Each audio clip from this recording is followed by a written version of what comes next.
Next is my Pitot tube. So what is my Pitot tube?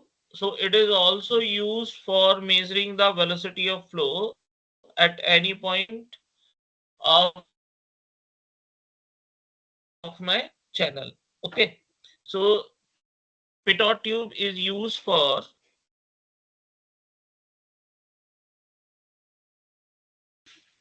so basically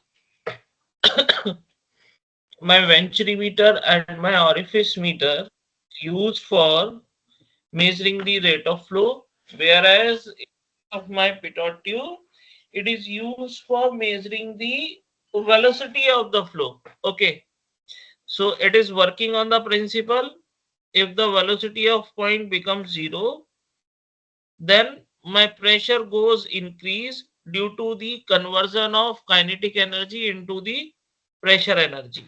Okay, so this is the simple working of principle of the pitot tube. So if I have,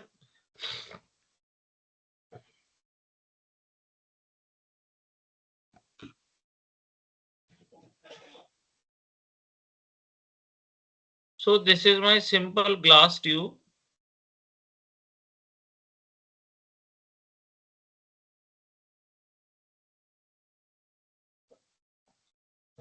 and in this glass tube there is a minor hole,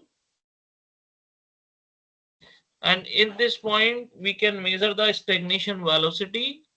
Stagnation means rukui. Okay, so in this pitot tube we basically measure the velocity of flow,